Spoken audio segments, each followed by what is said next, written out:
Bonjour à tous et bienvenue dans ce nouveau rendez-vous de 6 minutes chrono. Nous recevons aujourd'hui Franck Heurtrait. Bonjour. Bonjour. Franck Heurtrait, vous êtes avocat au barreau de Lyon, président de la commission des droits de l'homme. Si on vous invite aujourd'hui, c'est pour parler de la journée mondiale de l'avocat en danger qui se tiendra mercredi 24 janvier. À cette occasion, le barreau de Lyon organise un rassemblement devant la maison des avocats et une table ronde. Cette année, vous avez choisi l'Iran. Alors juste un petit mot, c'est qu'effectivement, on en parlait un peu en avant de cette émission, c'est qu'on parle souvent des journalistes en danger. Effectivement, la liberté de la presse, c'est quand même un des piliers de notre démocratie. Mais on parle très peu des avocats en danger. Alors, en France, il n'y a effectivement pas d'avocats en danger, j'imagine. Par contre, l'Iran, la thématique que vous avez choisie, il y en a beaucoup.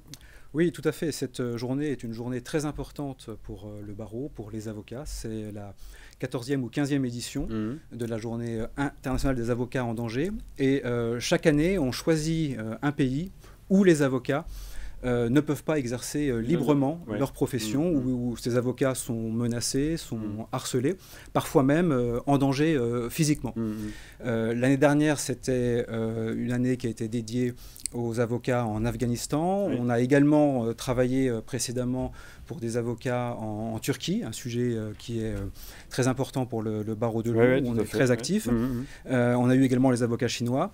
Et en effet, cette année, c'est l'Iran. Alors, ce n'est pas le barreau de Lyon qui a choisi l'Iran, c'est une coalition mondiale. Le barreau de Lyon fait partie de l'Observatoire international des avocats en danger, qui regroupe plusieurs barreaux, des barreaux italiens, des barreaux espagnols, allemands. D'accord. Et ce 24 janvier-là, c'est véritablement une mobilisation internationale de tous les avocats, puisqu'il y aura également des manifestations à Londres et à New York. Oui, donc j'imagine que c'est à la fois, pour ce qu'on disait un peu en introduction, c'est sensibiliser le grand public, parce qu'effectivement, les avocats en danger, on en parle très peu, et puis j'imagine aussi les pouvoirs publics. Oui, tout à fait. On sensibilise la société civile, on interpelle également les pouvoirs publics. Ce sont effectivement les objectifs de cette campagne. Cette année, on a choisi l'Iran.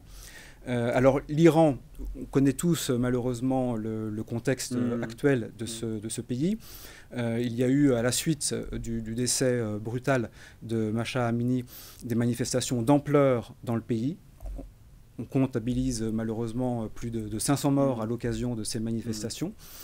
Et dans ce contexte-là assez tragique, les avocats sont en première ligne. Et alors, quel type d'avocats, catégories d'avocats sont les plus menacés justement en Iran? Alors, Vous avez une idée ou pas? en Iran, c'est effectivement un système particulier parce que vous avez trois catégories d'avocats. Vous avez des avocats qui sont directement nommés par le pouvoir public. Vous avez une deuxième catégorie d'avocats qui figure sur une liste dite d'avocats de confiance.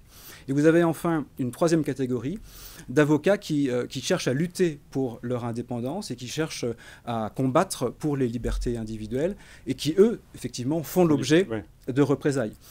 Il faut savoir qu'il y a eu à peu près 5 avocats décédés en 2023, une dizaine qui a subi des tentatives d'assassinat et 66 avocats qui ont été arrêtés, qui ont été interpellés et qui sont actuellement en détention.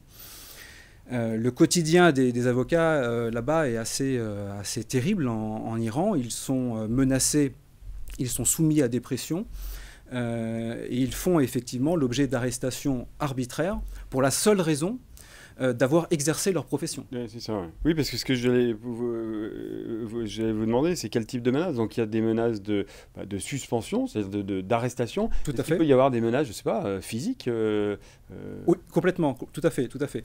Véritablement, on cherche à entraver le travail de l'avocat au quotidien. Par exemple, l'avocat qui peut encore un peu exercer, on lui communique le dossier à la dernière minute. Ouais. Pour certains, on leur interdit même l'accès aux salles d'audience. Bref, on fait tout ce qu'il est possible de faire pour les empêcher de travailler de manière efficace. Je voudrais citer l'exemple de notre confrère Saleh Nikbakht, qui est l'avocat de la famille de Mahsa Amini. Mahsa Amini, qui donc a reçu à titre posthume le prix Sakharov du Parlement européen. Bien évidemment, la famille a souhaité se rendre à Strasbourg. Elle n'a pas pu, elle a été empêchée par les autorités de Téhéran. Et c'est donc l'avocat de la famille, Saleh Nikbakht, qui est un avocat très réputé, qui a 70 ans, très connu là-bas, qui a fait le déplacement à Strasbourg pour recevoir le prix Sakharov. À son retour, Il a été arrêté à l'aéroport de Téhéran et il est sous le coup d'une peine de prison d'1 an prononcée par le tribunal révolutionnaire pour propagande contre le régime. Donc voilà comment on traite là-bas les avocats. Et vous l'aviez dit, finalement, le combat que mènent les avocats est un peu similaire au combat que mènent les journalistes. Et je voudrais dire ici, bien évidemment, avoir une pensée pour Narges Mohammadi, qui a été journaliste, défenseur des droits de l'homme, et qui a reçu le prix Nobel de la paix en 2023, et qui avait ces mots dans une lettre qu'elle a adressée à l'étranger, qui avait ces mots qui étaient très, très forts, très percutants. « Soyez notre voix.